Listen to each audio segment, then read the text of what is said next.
Fala galera, joinha, joinha, Fábio Ribeiro na área com mais um Guerreiros TV e vamos falar novamente aqui de quadrinhos. Estou aqui em mãos com a última edição da coleção, edição definitiva Homem-Aranha, que chega ao seu número 16, uma coleção que eu faço muita questão de ter, né? Ela começou lá em 2019 e já chegou na edição 16, praticamente compilando quase tudo do Homem-Aranha até mais ou menos a edição 200 de Amazing Spider-Man, ou seja, quase 20 anos de Homem-Aranha, um feito inédito. Porém, essa edição, para mim, marca o fim, né? Talvez a Panini continue essa coleção, porém, o motivo pelo qual eu vou parar é porque ela finalmente alcançou a outra coleção, assim, não tão luxuosa, que é Marvel Saga, né? Homem-Aranha Saga, que começou no ano de 1980 com histórias do Roger Stern. Um bom ponto de partida para essa coleção, mais simplória, com 7 edições por revista, papel mais simples, né? Não é papel couché, não é capa dura. Essa aqui é mais volumosa, 400 páginas, com textos de apoio e tudo mais. Porém, eu estou satisfeito de ter os 20 anos iniciais do Homem-Aranha nesta coleção, até porque, né, a Panini, ela tem pelo menos 3 coleções em andamento, né? Essa aqui começando em 62, essa aqui no ano de 80 e a Homem-Aranha Saga do Clone, que também é uma coleção saga, que começa lá pelo meio dos anos 90. Então, fatalmente, essas coleções uma hora vão se encontrar e uma fica obsoleta, não tem por que continuar. No caso, quando são formatos diferentes, talvez haja razão para continuar, como é o caso com a coleção definitiva dos X-Men. Eu pretendo segui-la, né, mesmo ela alcançando a saga dos X-Men, porque eu quero ter toda a fase do Chris Claremont dos X-Men. Aqui do Homem-Aranha já não vejo essa necessidade, porque os principais escritores do Homem-Aranha estão nessa coleção e o Roger Stern, para mim, é o suficiente nessa coleção mais simples. Não há necessidade, pelo menos por enquanto, né? Nada vai me fazer continuar comprando, a não ser que tenha material inédito, mas eu duvido. Então vamos lá, vamos falar do que se trata essa coleção definitiva, só para relembrar um pouquinho. Ela se propunha a lançar tudo do Homem-Aranha, ou pelo menos os seus títulos regulares, em ordem cronológica, desde o seu início, lá em Amazing Fantasy número 15, em 1962. Publicação do Homem-Aranha e de vários personagens da Marvel, desde o seu começo, sempre foi muito errático, né? Teve tentativas da Ebal, interrompidas, depois pela Block, depois pela RGE, finalmente pela Editora Abril, que foi meu ponto de partida, que ficou 20 anos, e a Panini agora assumiu no começo dos anos 2000, e ela foi publicando, obviamente, o material contemporâneo, e de vez em quando tinha alguma tentativa de publicar recortes de materiais clássicos do Homem-Aranha, mas publicar tudo em ordem cronológica, realmente o pessoal não botava fé. Eu fui um desses. Né? Essa coleção, como outras eu não vi vingar, eu comecei a comprar a partir do número 6 e fiquei desesperado atrás das edições anteriores. E depois, por muito tempo, né, começou lá em 2019, eu só consegui a 4 agora que a Panini republicou. Virou um item aí de cobiça, né? Pessoal pedindo muito caro, eu resisti bravamente aos mercenários livres, e agora acredito que eu tenho tudo completo do que me interessa, né? Quem quiser, quem é muito fã do Homem-Aranha, que siga comprando nesse formato, principalmente quem não tem, né, a coleção Saga, porque ela também começou em 2023, então tem gente que não começou por aqui, pode continuar pela edição definitiva, que inclusive, né, já republicou suas primeiras edições, então talvez a Panini tenha sempre em catálogo todas as edições futuramente. Mas para mim é isso, né? A proposta foi atingida, pelo menos alcançou 200 números de Amazing Spider-Man, as outras revistas da época, né? Lembrando, as histórias do Homem-Aranha nesse final, né, dos anos 70, começo dos 80, eram 3. The Amazing Spider-Man, a revista mais tradicional e longeva do Homem-Aranha, Peter Parker, The Espetacular Spider-Man, que tinha a mesma proposta, né, publicar histórias do herói e na sua vida civil, né, a novelinha da história dele na sua identidade secreta, e The Marvel Team Up, que era uma proposta do Homem-Aranha se encontrando com outros personagens do universo Marvel, né, a sua maioria heróis, alguns vilões, alguns anti-heróis.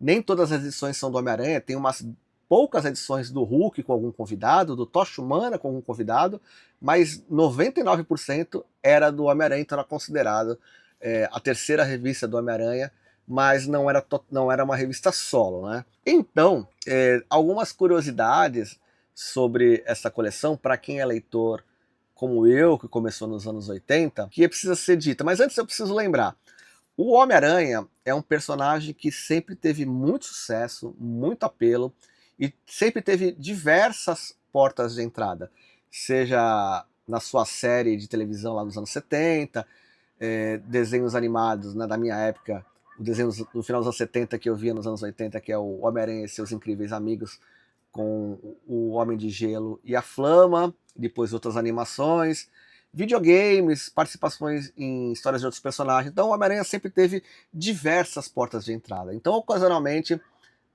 novos fãs vão surgindo no mercado de quadrinhos, interessados em ter essas publicações. Então uma coleção dessa, de ter tudo do Homem-Aranha, sempre é muito atraente. Porém, ela é muito mais atraente para leitores da minha geração, que começaram nos anos 80, com as revistas da editora Abril. Né? A editora Abril herdou da editora RGE, que tentava publicar histórias contemporâneas lá no final dos anos 70, com um hiato assim de 2 a 4 anos, e a editora Abril continuou naquele período também com esse ato. Porém, o começo da Abril foi meio confuso, porque a revista eram fininhas, né? Não cabia essas 3 publicações do Homem-Aranha. Também a revista Marvel Teen Up, ela era publicada como tapa-buraco, né? Selecionavam as melhores e publicavam ao longo das revistas, meio que desprendido da cronologia. Por que eu falo isso? Porque quando eu lia Marvel Teen Up, eu acredito que os editores da Abril na época limavam alguns fatos da cronologia que estava acontecendo para tentar colocar as histórias do Teen Up meio atemporais. Então, você estava publicando histórias do começo dos anos 80 na mensal do Homem-Aranha, que começou a ser publicada pela Abril em 83. Então eles publicavam histórias, de 1980, mas pegavam histórias tapa-buraco do Marvel Teen Up dos anos 70. E a vida pessoal do Homem-Aranha tinha mudado um pouco. E é nesse ponto que eu preciso focar, né? O Homem-Aranha, quando eu comecei a ler essas histórias, já gostava do personagem dos desenhos animados e comecei a ter conhecimento, né, das histórias dele. Eu comecei a ler em 1986, não lembro que edição estava já... Só sei que estava nas Guerras Secretas. Então as histórias do Homem-Aranha estavam no auge das histórias do Roger Stern, porém, a sensação que eu tinha, porque a Abril também publicou alguns almanaques Marvel Especial, número 1, com os grandes confrontos com o Duende Verde, né? Que são muitas histórias do Stan Lee, que nos remete à fase clássica do Homem-Aranha. O Stan Lee, junto com o Steve Ditko, fizeram as histórias iniciais do Homem-Aranha. A partir de 66, 66, o Steve Ditko sai, né, da revista, ele abandona, vai para outra editora. E o Stan Lee assume sozinho os roteiros e convida John Romita para desenhar, substituir o Ditko. E para mim, essa fase é a mais interessante de todos os tempos, né? E depois, quando Stan Lee sai, os textos são assumidos por Gerry Conway, também ainda com desenhos do John Romita Sr., Gil Kane, Rosandro e vários outros. Então, esses 2 períodos, né, Stan Lee com Romita Sr. e depois com Gerry Conway, para mim é o período mais vibrante do Homem-Aranha. Ele está bem na fase da faculdade, naquele triângulo amoroso do Peter Parker, Mary Jane, Gwen Stacy, que é um triângulo amoroso que até hoje nenhum dos filmes explorou, né? Isso no cinema, então faz muita falta. O auge dos anos 60 e começo dos anos 70. Então eu gosto muito dessa fase. E a sensação de ler as histórias contemporâneas dos anos 80, principalmente lendo alguns clássicos republicados no comecinho da Abril, né, nessa coleção que eu citei do Duende Verde, é a sensação de que as grandes histórias, os grandes acontecimentos do Homem-Aranha já haviam passado. Muito em razão desse começo da Abril publicar as histórias fora de ordem cronológica, então você não percebe a vida dele a vida pessoal do Homem-Aranha como se desenvolveu. Não que isso melhore muito, mas pelo menos você tem noção do contexto. Por exemplo, eu vou até voltar para a edição anterior, né, a número 15, que depois que o Gerry Conway saiu, ele ficou acho que uns 4 anos no título Homem-Aranha, assumindo o posto do Stan Lee de maneira magistral. Ele teve problemas quando ele matou a Gwen Stacy, né, nas histórias, a namoradinha do Homem-Aranha. Stan Lee publicamente tinha autorizado... Aliás, Stan Lee nos bastidores tinha autorizado, depois quando dava suas palestras nas faculdades, ele andou vendo as queixas dos fãs, dos leitores, dos universitários e começou a dizer, eu não autorizei isso, e deu vários comandos aí para a editoria não voltar mais ou menos ao status que era a primeira saga do Clone, ou seja, era complicado você vestir os sapatos do Stan Lee. Então, depois disso, a Marvel teve uma troca aí de editores muito constante da metade dos anos 70 até 78, quando o Jim Shooter assume. Então, vários editores assumiram o cargo de editor-chefe da Marvel, e também alguns roteiristas foram trocando, né? Como cuidando da editoria do Homem-Aranha. Bill Mantlo, Len Wein, o Merv Wolfman, e eles não ficavam tanto tempo como ficou o Stan Lee, ou até mesmo como o Gerry Conway. Então as histórias eram um pouco irregulares, e também tinha esse peso de fazer o personagem evoluir, porém sem modificações muito drásticas, como era a morte da Gwen Stacy. Aliás, isso é uma tradição nos quadrinhos, né? Quando você atinge uma história com o máximo de potencial dramático, né? Eu vou citar um exemplo, a fase do Lanterna Verde com o Arqueiro Verde do Neil Adams, né? Depois disso, as histórias têm que ficar numa mesmice, né? Numa pasmaceira, para o personagem voltar às suas origens, né? As suas histórias tradicionais, e os fãs ficam com aquela sensação de que, nossa, os personagens atingiram um potencial tão grande, e como as revistas de super-heróis não são finitas, né, não tem essa catarse, esse final dramático, você tem que voltar àquele status quo, e não pode também ficar desenvolvendo muito o drama, né? Por exemplo, o Homem-Aranha tinha que ficar sofrendo luto, mas até quando? Então, nessas histórias de outros autores depois do Gerry Conway, como Merv Wolfman e o Len Wein e outros, eles tentaram colocar o Homem-Aranha de volta ao rumo, a vida segue, o luto não é eterno, e o Homem-Aranha, alguns acontecimentos assim na vida pessoal dele, que na época, quando eu era moleque, eu não gostava tanto, eu gostava da cena de ação, porradaria, o Homem-Aranha contra outros heróis, outros vilões, porém, a história, a novelinha dele hoje me atrai muito mais, né? Por isso que eu falei, aquele triângulo amoroso Homem-Aranha, Peter Parker, Mary Jane e Gwen Stacy me interessa muito mais hoje do que na época. Então, para manter, e os fãs gostavam disso, e essa era a ordem, manter a vida do Homem-Aranha sempre interessante, tanto quanto a sua faceta de super-herói. Então ele tinha que evoluir. O Merv Wolfman, numa das edições, até explica que ele fez uma coisa que tinha sido até colocada de lado. Ele fez finalmente o Peter Parker se formar na faculdade, e logo nessa fase sequencial, depois que ele se forma, ele entra na pós-graduação, inclusive surgindo um novo elenco de apoio, que eu vou até ler aqui. A secretária, né, da universidade, a Deborah Whitman, que depois virou uma paquerinha do Peter Parker, né, uma menina tímida, toda problemática. Depois teve eu vou mostrar as imagens aí, o Steve Hopkins, né, um colega estudante, inclusive é um homem negro, né, mostrava até diversidade nas histórias do Homem-Aranha, de estudantes bolsistas, né. Tem aqui também o Chip Martin, que também era um personagem envolvido com poderes e vilões, na maior tradição do Homem-Aranha, porque o Steve Ditko até reclamou antes de sair do título do Homem-Aranha, que sempre alguém os vilões não tinham que ter conexão, ele achava que os vilões não tinham que ter conexão com a identidade secreta do Homem-Aranha. O Stan Lee acreditava que sempre sim, sempre tinha que ter relação, essas coincidências, né, dos quadrinhos, era tradicional aqui no Homem-Aranha. Então esse chip tinha questões de poderes, né, apresentava uma ameaça para o Homem-Aranha indiretamente. Também a Mercy Kane e o professor Sloan, né, que também tiveram alguma relação com um vilão chamado Abelha nessas histórias aqui. Essa Mercy Kane era uma estudante, né, estudante prodígio, que ela rivalizava com o Peter, que achava ele displicente. Aquela situação dele sempre sair correndo, deixando as pessoas sem saber para onde ele ia, porque ele agia como Homem-Aranha na faculdade. Aqui na pós-graduação tinha um desdobramento maior, né? A Mercy Kane desprezava ele quanto estudante. Então esses três personagens, né, na verdade 4 personagens, eram um novo elenco de apoio dele. E outra coisa também é que o Homem-Aranha, o Peter Parker, ele sai do planeta diário, o Jonah Jameson começou a ter problemas psicológicos, se afastou, o Robertson assumiu, depois ele também sai do Clarim Diário, mas por pouco tempo, e o Homem-Aranha ele é convidado a trabalhar no Globo Diário. Eu esqueci o nome do editor, vai aparecer na tela aí. Ele convida e trata ele muito bem, né, oferecendo dinheiro, muito mais do que o Jonah Jameson oferecia para ele.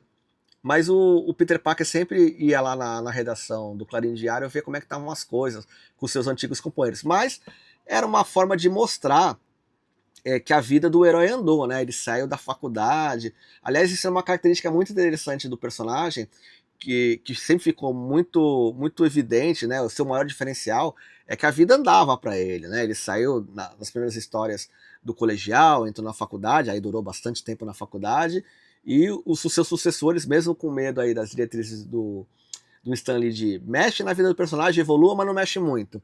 Então, uma coisa natural, fazer ele se formar, entrar na pós-graduação e ter um novo elenco de apoio, novos amigos, novos desafios, mas confesso, essas aventuras têm um pouco de mesmice, não tem repetição, né, de tipo voltar o Duende Verde, tudo ela voltar o Dr. Octopus, existe uma variedade maior de vilões, né, mas é uma mesmice, uma coisa meio morna. Porém, o herói estava bombando, né, nas animações, como eu já citei, Homem-Aranha e seus Incríveis Amigos, a série de televisão. A revista Marvel Teen Up mostrava ele com vários personagens do universo Marvel, um passeio pelo universo Marvel, ajudando a promover. Então o personagem não estava não fazendo sucesso, mas o potencial dramático dessas aventuras estavam numa mesmice, né, uma coisa meio morna, porém o mono do Homem-Aranha é muito superior ao mono de personagens de menor apelo dentro do universo Marvel. Pelo menos é a minha impressão. Além disso, tem uma discussão muito interessante sobre essa questão dele ir pro Globo Diário, né? Se a gente parar para pensar, são histórias de 1980, o Jim Shooter tinha assumido a editoria da Marvel, acho que em 78, se eu não me engano, 77, 78, depois de várias trocas de cadeiras de editores que não quiseram ficar no cargo.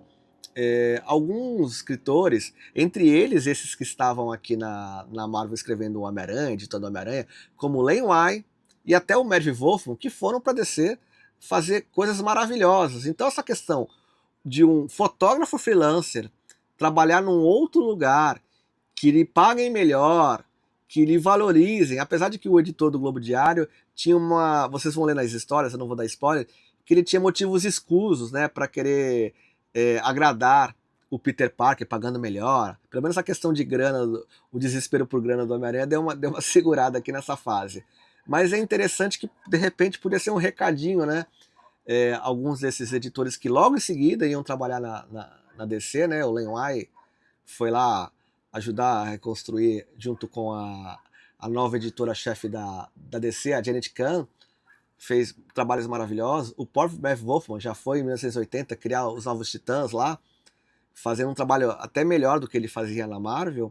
Então, de repente, foi uma cutucada, uma alfinetada para discutir essa questão. Freelancer, né? Artistas freelancers são igual fotógrafos freelancers, eles não estão fadados à fidelidade canina a uma empresa que de repente não os trata com devido respeito, então eles vão atrás de novas paragens e ganhar mais. Então isso é retratado aqui de maneira bem bacana no Globo Diário, né? Tem outras editoras além do Rob. Eu lembro que tem uma menina que loira também começa a trabalhar com o Peter Parker, e também fica super incomodada de desaparecer. O Homem-Aranha sempre teve aquele problema, né, de ele se fantasiava de Homem-Aranha, deixava a câmera no automático e fotografava. Ele conseguia fotos inéditas dele mesmo para vender, porém mal enquadradas porque era uma câmera automática.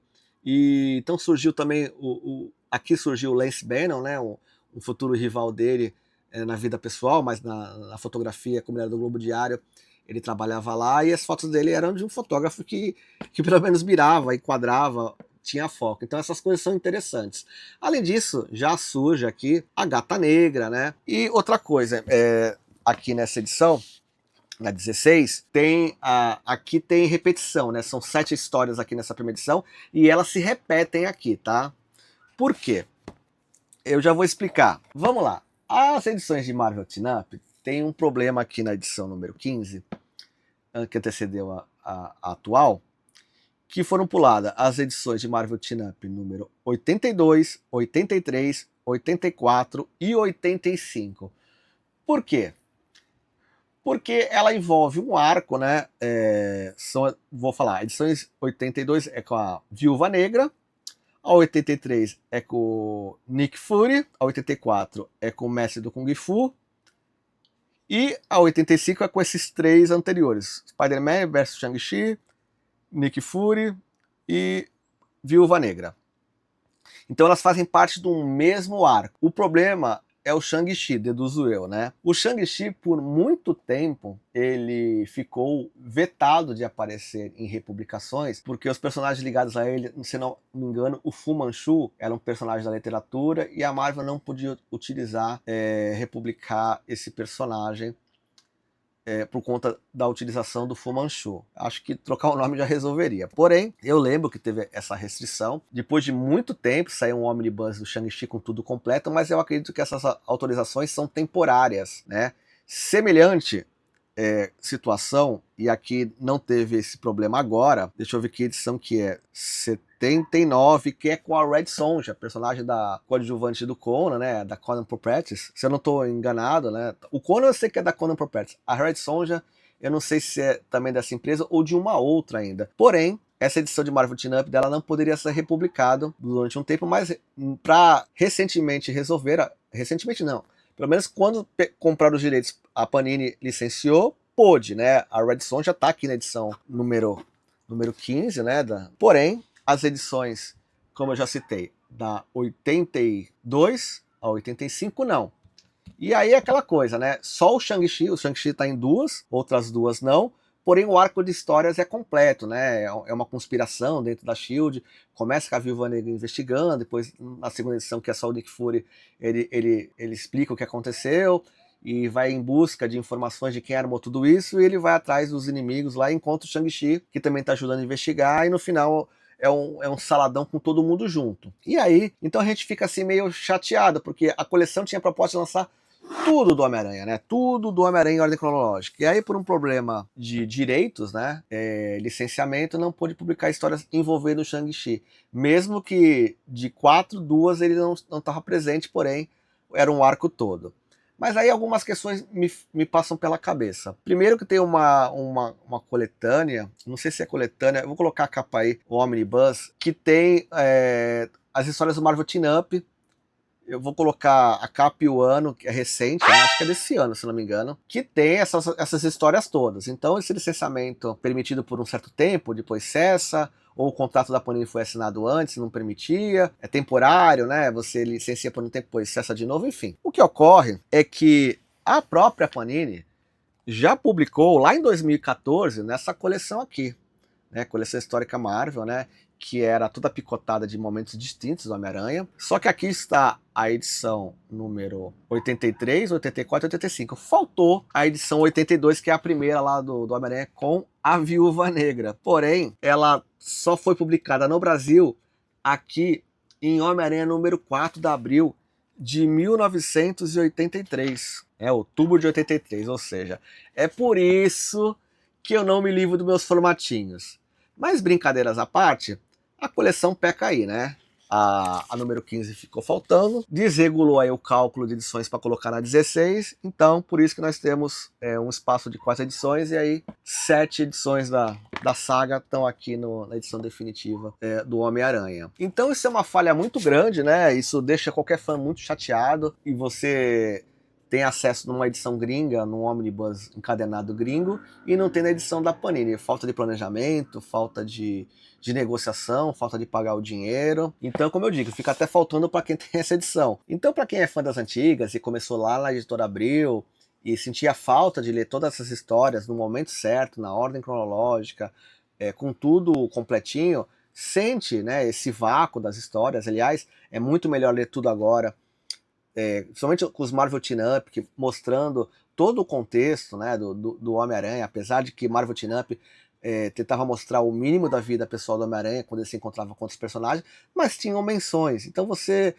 ao mesmo tempo, via as histórias da vida pessoal do Aranha nos títulos principais, tentando mostrar um novo rumo pro personagem, e ele brilhando ao máximo, se encontrando com outros personagens. Há muitas dessas histórias escritas por Chris Claremont, e desenhadas por John Byrne, a mesma dupla das melhores histórias dos X-Men, né, que estava naquela fase, começou em 77, essa parceria em X-Men, mas eles já estavam atuando juntos, se não me engano, em 75, no Marvel Team Up.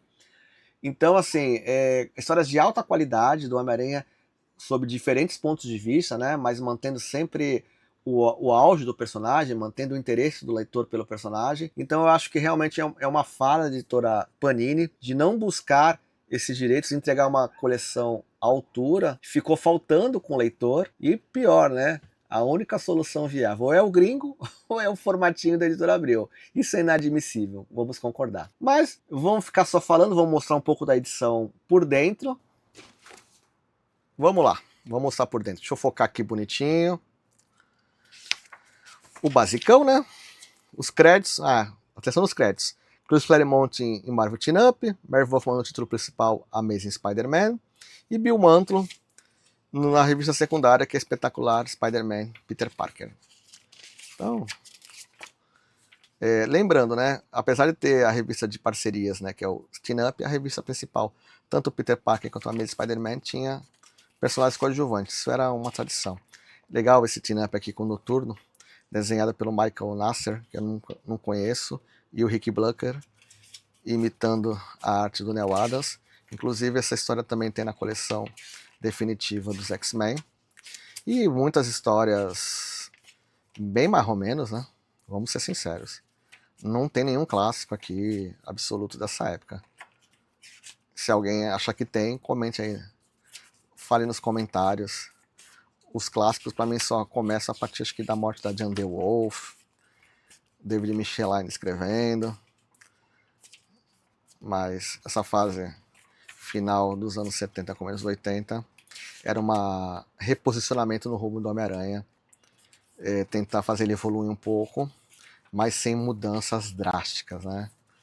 Como eu falei, os escritores tinham receio de receber uma censura do Stan Lee. Aqui, o Justiceiro, apesar de não ser escrito pelo seu criador Jerry Conway, ele ainda estava com o seu aspecto visual bidimensional, como um psicopata que mais atrapalhava a Maria do que ajudava. A partir dos anos 80, que teve a minissérie dele, eu não lembro quem escreveu, acho que era Steve Grant, mas eu lembro que era desenhado pelo Mike Zeck, que aí ele virou finalmente um protagonista do universo Marvel, mas aqui ainda não.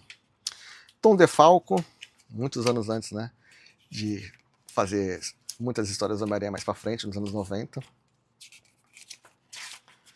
Aqui, como eu falei, o Teen-Upzinho na revista da Amazing Spider-Man, com a Crystal, personagem bem popular no final dos anos 70. Tentou ser popular, né? Vamos ser sinceros. E tinha vários vilões diferentes, né? Uma rotatividade aumentou, não era mais Octopus e Duende Verde, que estava morto, nem seu filho. Fugiram aqui dessa mesmice, né, por um tempo. Aqui o Mortalha, personagem que depois viria a ser aproveitado nas histórias do Vingadores da Costa Oeste. Na fase, acho que do Steven Greyhart, talvez. Aqui a Arpia, mesma coisa, também veio fazer parte dos Vingadores da Costa Oeste, inclusive com ligações com a SHIELD, o que nos remete àquele arco de Marvel Team Up que foi totalmente limado, né, da edição definitiva anterior, né, mas deve fazer alguma referência. Ainda bem que não cortaram essa também, né, só faltava. David Michelin, ou Micheline, né, que depois viria escrever histórias clássicas do Aranha lá em 87, que eu gosto muito, inclusive tem o Omnibus dele, escrita por ele, desenhada pela McFarlane. Então alguns escritores saíram do Homem-Aranha, outros estrearam. Aqui mais histórias com os coadjuvantes da pós-graduação, né, que eu citei para vocês. Com arte bem mais ou menos, né, vamos ser sinceros. Para quem tem Virgil Kane e John Romita Sr. Aqui um John Byrne, que eu só lembrava das histórias dele desenhadas no Marvel Team Up. Essa eu confesso que eu não lembrava. Mas muito bom, né? John Byrne nessa fase apavorava. E ele, essa capa aqui da primeira edição da saga da Panini. Eu vejo alguns arte finalistas tentando emular o Frank Miller no começo de carreira, que andava fazendo as aventuras do Demolidor. Pelo menos é a percepção que eu tenho. Me corrija se eu estiver errado. Ó, isso aqui parece Frank Miller em começo de carreira. Olha lá, para falar que não vem vilão requentado, né? Aqui o Abutre, mas muito mais ameaçador do que no passado. Mesmeiro, né? Vilãozinho recorrente dos primórdios dos X-Men, que depois também ficou num limbo esquecido. Aqui o Cobra, depois vira um vilão recorrente das histórias do Capitão América, do Mark Greenwald. Então a revista Homem-Aranha, ela passava por todo o universo Marvel, né? Inclusive eu acho até bem esquisito que nas Guerras Secretas o Homem-Aranha interagiu pouco com alguns heróis, já que ele tinha contato com todos eles. A proximidade do diálogo podia ter diálogos muito melhores, né? Muito mais interação. Mas não, né? Para não criar cacos nas revistas mensais do personagem, quando tem assim crossover, né? Preferem fazer diálogos bem genéricos para não prejudicar o roteirista da revista principal. E aqui espero que esteja bem visível todas as capas da edição e aqui o nome das edições que compila. Então, é isso. Espero que vocês tenham gostado desse tour, né? Se vocês são fãs aí de Homem-Aranha como eu, comentem aí se vocês também vão parar por aqui, se vão continuar. Então é isso, galera. Joinha, joinha. Confira os próximos vídeos e até o próximo. Valeu!